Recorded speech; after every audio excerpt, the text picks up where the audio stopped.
नमस्कार, मैं हूं यूबी चौधरी और आप देख रहे हैं दिव्या दिल्ली न्यूज। आइए रुक करते हैं हिमाचल प्रदेश की कुछ मुख्य खबरों की ओर। हमीरपुर के सांसद अनुराग ठाकुर ने बड़सर विधानसभा क्षेत्र में जन समस्याएं सुनी और कई समस्याओं का समाधान किया। इस दौरान विधायक इंद्रदत्त लखनपाल, जिला भाजपा अध्यक्ष राजेश ठाकुर, भाजपा पदाधिकारी और स्थानीय लोग मौजूद रहे। उन्होंने प्रदेश की कांग्रेस सरकार पर भी तीखा हमला किया और कहा कि सरकार से लोगों का विश्वास खत्म हो चुका है। न सड़कों का निर्माण हो रहा, न ही विकास कार्य चल रहा है। साथ ही सरकारी अस्पतालों में पर्ची के लिए भी पैसे देने पड़ रहे हैं। अनुराग ठाकुर ने कांग्रेस अध्यक्ष राहुल गांधी के 2024 महाराष्ट्र चुनाव को लेकर मैच फिक्सिंग वाले बयान पर पलटवार करते हुए कांग्रेस की विफलता पर निशाना साधा। मैं कहूँगा, भारत सरकार ने आपदा के समय भी राज्य सरकार की हज़ारों करोड़ रुपए देकर मदद की। जी। उस समय 12,000 पक्के मकान हम अलग से मंजूर करवा कर लाए, वो भी दे दिए। राज्य की सरकार उस पैसे को खर्च भी ढंग से नहीं कर पाई, पैसा वापस चला गया साहब। जी सर। दूसरा, 500 करोड़ रुपया दो बार केंद्र सरकार ने हिमाचल को दिया बगैर ब्याज के। ये कोई छोटी रकम नहीं थी। जी सर। फिर हमने 2700 करोड़ रुपया दिया प्रधानमंत्री ग्रामीण सड़क योजना में सड़कें बनाने के लिए। जी। और उसमें धन्यवाद तो सरकार ने किया नहीं। जी। जबकि सांसदों का काम है उसका शिलान्यास और उसका उद्घाटन करना। जी। लेकिन राज्य की सरकार ने सांसदों को बगैर बुलाए अपने आप ही मुख्यमंत्री ने शिलान्यास कर दिया। जी।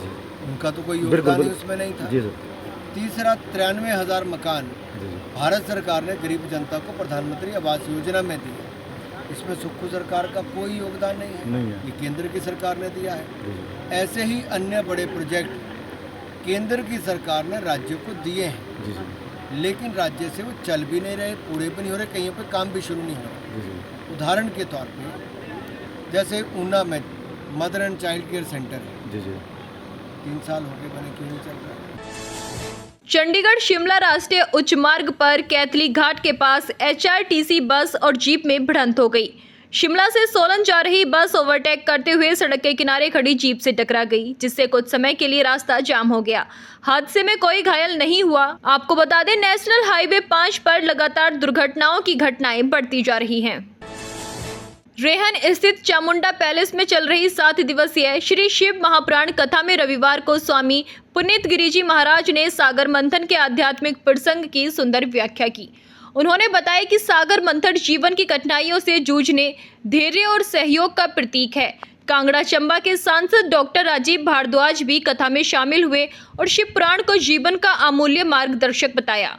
कथा आयोजक चेतन चंबियाल ने आगामी दिनों में रौद्र रूप, अमृत वितरण और शिव विवाह जैसे प्रसंगों की व्याख्या का आश्वासन दिया। पार्ट दानव है और नाभि के ऊपर का पार्ट देवता का पार्ट है। तुम्हारे अपने बॉडी का बाहर वाला मंथन की चर्चा नहीं है, वो सिंबॉलिक है, वो प्रतीकात्मक है। तो दोनों में कमिटमेंट होगी कि जो भी सागर से वस्तु निकले आगे 50-50 बराबर बांटेंगे। लेकिन दैत्य ने तो इतना तक कह दिया कि भले सारी चीजें तुम ले लो, लेकिन जब अमृत निकलेगा उसमें कोताही नहीं होगी, वो बराबर भी। दोनों दल तैयार हैं। मथानी किसको लगा? मंदराचल को मथानी लाया। और जीवन की मथानी क्या है? मन। शास्त्र किसलिए? मन के लिए। मन का पुनर्मिलन। देह तो मिटेगी, आत्मा को बदलने की जरूरत नहीं है। बदलना किसको है? मन को। तन को बदलने की जरूरत नहीं है, तन मिट्टी है, मिट्टी। आत्मा परम है। बदलना क्या है? मन को। बद्दी नालागढ़ हाईवे पर तेज रफ्तार ट्रैक्टर की टक्कर से 38 वर्षीय पुष्पा देवी की मौत हो गई। वो अपने पति के साथ मोटरसाइकिल पर रिश्तेदारी में बीमार महिला का हाल जानने जा रही थी। उस वक्त ये हादसा हुआ। ट्रैक्टर चालक मौके से फरार हो गया। आपको बता दें, पुष्पा देवी 2 बच्चों और पति को छोड़ गईं। परिवार और स्थानीय लोगों ने खराब सड़कों और बिना लाइसेंस वाहन चलाने वालों को सख्त कार्रवाई की मांग की है। पुलिस ने मामला दर्ज कर आरोपी की तलाश भी शुरू कर दी है। आपको बता दें, बद्दी नालागढ़ हाईवे पर रोजाना हो रहे कई हादसे सुरक्षा और प्रशासनिक लापरवाही पर सवाल उठाते हैं। जो हादसा होया जी, ये साडे चंद्रगुप्त जी है जी, साडे CPIM ਦੇ ਮੈਂਬਰ है। मैं CPIM ਦਾ ਤਹਿਸੀਲ ਸੈਕਟਰੀ ਰੋਪੜ ਦਾ ਤੇ ਪਿੰਡ ਚੱਕਰਨ ਦਾ ਸਰਪੰਚ ਵੀ ਹੈਗਾ। ਤੇ ਬਹੁਤ ਮੰਦਭਾਗੀ ਘਟਨਾ ਵਾਪਰੀ ਹੈ। ਛੋਟੀ ਉਮਰ 'ਚ ਇੱਕ ਜਿਹੜੀ ਨੌਜਵਾਨ ਲੇਡੀ ਦੀ ਮੌਤ ਹੋ ਜਾਣੀ, ਛੋਟੇ ਛੋਟੇ ਬੱਚੇ ਉਹਨਾਂ ਦੇ, ਤੇ ਬਹੁਤ ਮੰਦਭਾਗੀ ਘਟਨਾ ਹੈ। ਤੇ ਜਿਵੇਂ ਦੱਸਿਆ ਕਿ ਇਹ ਇੱਥੇ ਟ੍ਰੈਫਿਕ ਰੂਲਾਂ ਦੀ ਬਿਲਕੁਲ ਪਾਲਣਾ ਨਹੀਂ ਹੋ ਰਹੀ। ਪੰਜਾਬ ਤੋਂ ਆਏ ਹੋਏ ਹਾਂ, ਰੋਪੜ ਜ਼ਿਲ੍ਹੇ ਦੇ ਤੋਂ। ਸਾਡਾ ਪਿੰਡ ਮਨਸਾਲੀ ਹੈ। ਸਾਡੀ ਵੀ ਡੈੱਡ ਬੋਡੀਜ਼ ਇੱਥੇ ਐਕਸੀਡੈਂਟ ਦੇ ਦੌਰਾਨ ਮੌਤ ਹੋਈ ਹੈ ਇੱਕ ਲੇਡੀਜ਼ ਦੀ। ਪਰ ਲੇਕਿਨ ਜਦੋਂ ਅਸੀਂ ਬੜੇ ਅਫਸੋਸ ਦੀ ਗੱਲ ਹੈ ਕਿ ਸਾਡਾ ਜਿਹੜਾ ਇਲਾਕਾ ਇਸ ਨਾਲਾਗੜ੍ਹ ਦੇ ਵਿੱਚ ਜਿਹੜਾ ਅਨਨੋਨ ਜਿਹੜੇ ਆ ਟਰੈਕਟਰ ਟਰਾਲੀਆਂ ਜਿਹੜੇ ਘੁੰਮ ਰਹੇ ਆ, ਉਹਨਾਂ ਨੂੰ ਭਈਏ ਚਲਾ ਰਹੇ ਆ, ਛੋਟੀ ਉਮਰ ਦੇ ਬੱਚੇ ਚਲਾ ਰਹੇ ਆ, ਜਿਹਦੇ ਕਾਰਨ ਹਾਦਸੇ ਜਿਹੜੇ ਵਾਪਰ ਰਹੇ ਆ। ਸਾਡਾ ਜਿਹੜਾ ਲੜਕਾ ਚੰਦਰਗੁਪਤ ਹੈ, ਜਿਨ੍ਹਾਂ ਦੇ ਜੋ ਕਿ ਫੈਕਟਰੀ ਦੇ ਵਿੱਚ ਕੰਮ ਕਰਦੇ ਸੀਗੇ, ਆਪਣੀ ਵਾਈਫ ਨੂੰ ਲੈ ਕੇ ਬੱਦੀ ਵੱਲ ਜਾ ਰਿਹਾ ਸੀਗਾ। ਪਰ ਲੇਕਿਨ ਜਦੋਂ ਪੁੱਟ ਦੇ ਨੇੜੇ ਕਿਤੇ ਜਦੋਂ ਗਿਆ ਤਾਂ ਇੱਕ ਟਰੈਕਟਰ ਬਹੁਤ ਸਪੀਡ ਦੇ ਨਾਲ ਆਇਆ, ਜਿਸ ਨੇ ਉਸ ਨੂੰ ਕੱਟ ਮਾਰਿਆ ਤੇ ਨਾਲ ਉਸਦੀ ਜਿਹੜੀ ਵਾਈਫ ਸੀਗੀ ਉਹ ਥੱਲੇ ਗਿਰ ਗਈ ਤੇ ਥੱਲੇ ਡਿੱਗਣ ਦੇ ਨਾਲ ਸ਼ਾਇਦ ਉਸਦੇ ਉੱਤੇ ਟਾਇਰ ਵੀ ਟੱਪ ਗਿਆ, ਜਿਹਦੇ ਕਾਰਨ ਉਹਦੀ ਮੌਕੇ ਤੇ ਮੌਤ ਹੋ ਗਈ। ਪਰ ਲੇਕਿਨ ਇੰਨੇ ਜ਼ਿਆਦਾ ਹਾਦਸੇ ਵਾਪਰਨੇ ਆ ਇੱਕ ਦਿਨ ਦੇ ਵਿੱਚ, ਪਤਾ ਲੱਗਿਆ ਕਿ 3-4 ਡੈਡੀ ਬੋਡੀਜ਼ ਇੱਥੇ ਪਈਆਂ ਨੇ। ਔਰ ਜਿਹੜੀ ਸੜਕ ਦਾ ਕੰਮ ਵੀ ਦੱਸਿਆ ਜਾ ਰਿਹਾ ਕਿ 4-5 ਸਾਲ ਤੋਂ ਚੱਲ ਰਿਹਾ, ਜਿਹੜਾ ਕਿ ਬਹੁਤ ਹੀ ਧੀਮੀ ਗਤੀ ਤੇ ਚੱਲ ਰਿਹਾ। ਤੇ ਇਹ ਵੀ ਮੈਨੂੰ ਪਤਾ ਲੱਗਿਆ ਕਿ ਜਿੱਥੇ ਵੀ ਕੋਈ ਸੜਕ ਬਣਦੀ ਹੈ ਉਹ ਤੋਂ ਬਾਅਦ ਅੱਗੇ ਕੱਚਾ ਰੋਡ ਆਉਂਦਾ ਤੇ ਉੱਥੇ ਕਿਸੇ ਤਰ੍ਹਾਂ ਦੇ ਵੀ ਕੋਈ स्टॉपर ਜਾਂ ਕੋਈ ਜਿਹੜੇ साइन बोर्ड नहीं लगे ਹੁੰਦਾ है। सोलन में 19वें ग्रीष्म महोत्सव का विधिवत शुभारंभ रविवार को महापौर उषा शर्मा ने किया। पहली संध्या में पहाड़ी कलाकार अरुण जस्टा ने दर्शकों का मनोरंजन किया। आपको बता दें, आज के स्टार नाइट में पंजाबी गायक मन्नत नूर और अन्य कलाकार मंच पर प्रस्तुति देंगे। वहीं महापौर उषा शर्मा ने आयोजकों को बधाई दी और कहा कि ऐसे आयोजन युवाओं की प्रतिभा को उभारने और जनता का मनोरंजन करने का बेहतर माध्यम है। उनके लिए एंटरटेनमेंट के लिए ये बहुत ही अच्छा प्लेटफॉर्म है। हमारे कलाकारों को यहाँ बहुत ही अच्छा एक प्लेटफॉर्म अपनी प्रस्तुति देने के लिए मिलती है, जो कि निखर कर आगे बड़े बड़े मंचों पर अपना प्रोग्राम देते हैं। तो इसके लिए मैं एक बार पुनः आप लोगों को बधाई देती हूँ और माँ शून्य से प्रार्थना करती हूँ कि ये आपका आयोजन सफल हो और इसी तरह हर साल इस आयोजन को करते रहें। राहुल गांधी द्वारा चुनाव आयोग की कार्यप्रणाली पर उठाए गए सवाल भारत के लोकतंत्र और संविधान बचाओ मुहिम का हिस्सा हैं। उन्होंने केंद्र सरकार की चुनाव आयोग पर राजनीतिक प्रभाव डालने और चुनावों को हाईजैक करने के प्रयासों को उजागर किया है। खासकर मुख्य न्यायाधीश को चयन पैनल से हटाने के फैसले से भाजपा की मंशा साफ हुई। विभिन्न समाचार पत्रों में प्रकाशित राहुल गांधी के लेख ने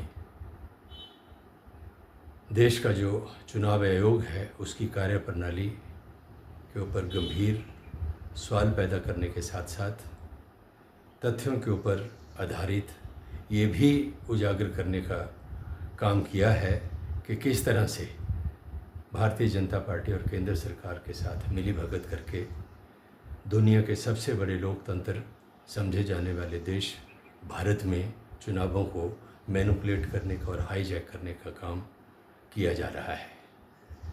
ये बात उसी वक्त स्पष्ट हो गई थी जब केंद्र सरकार ने उच्चतम न्यायालय के एक फैसले, जिसमें उच्चतम न्यायालय के मुख्य न्यायाधीश को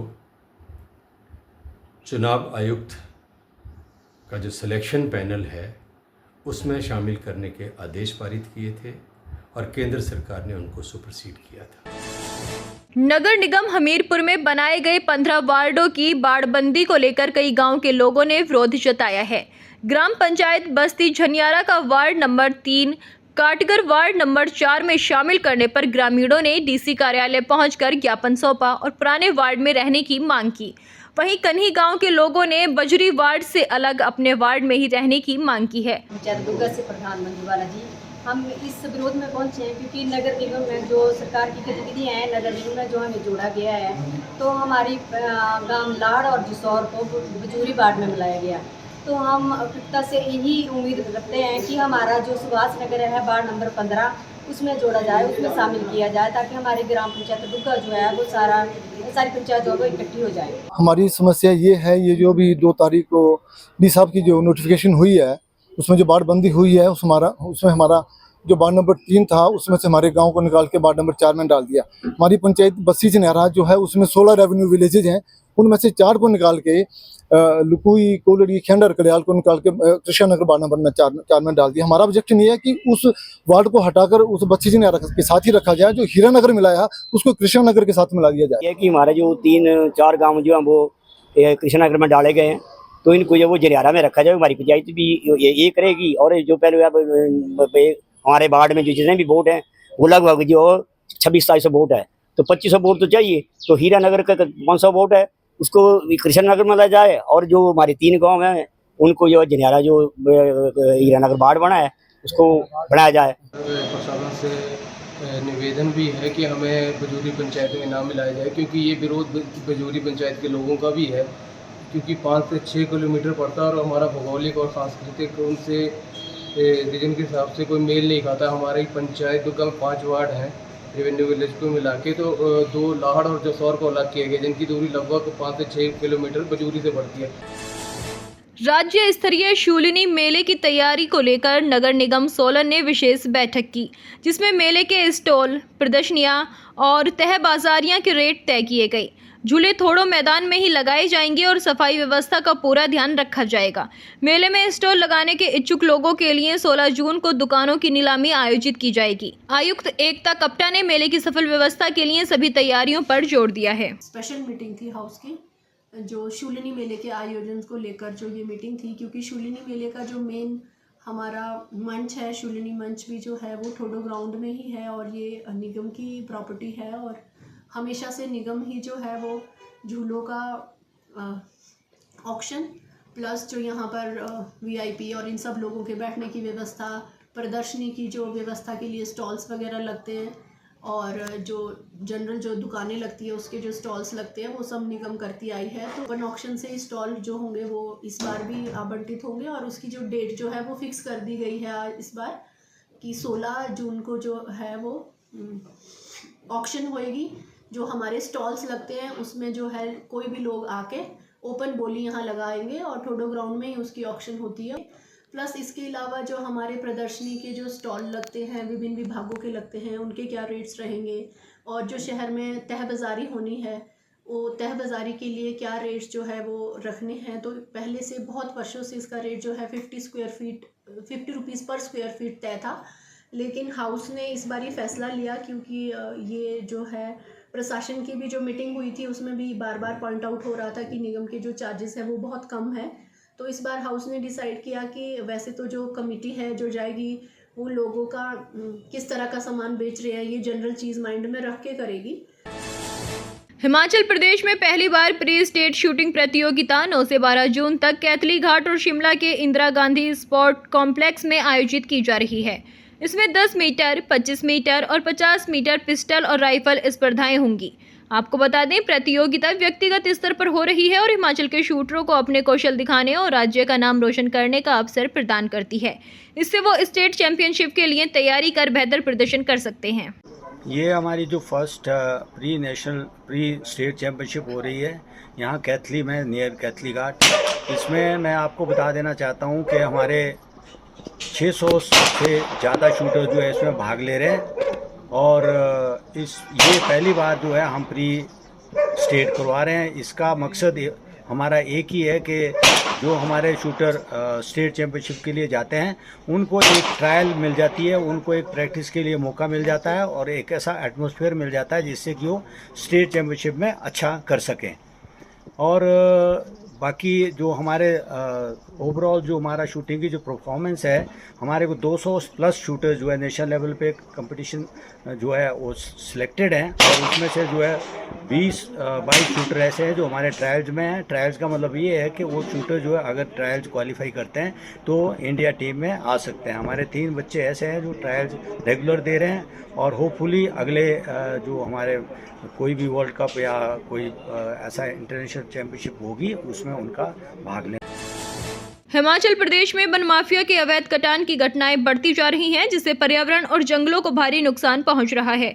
प्रदेश सरकार के फॉरेस्ट कवर में बढ़ोतरी के दावे के बावजूद जमीन पर जंगलों की कटाई लगातार जारी है। बिलासपुर, चंबा, सिरमौर, ऊना, मंडी जैसे जिलों में अवैध कटान और तस्करी की घटनाएं सामने आ चुकी हैं, जिनकी शिकायत प्रधानमंत्री कार्यालय तक की जा चुकी है। वहीं वन विभाग और पुलिस की लापरवाही से वन माफिया बेखौफ होकर काम कर रहे हैं।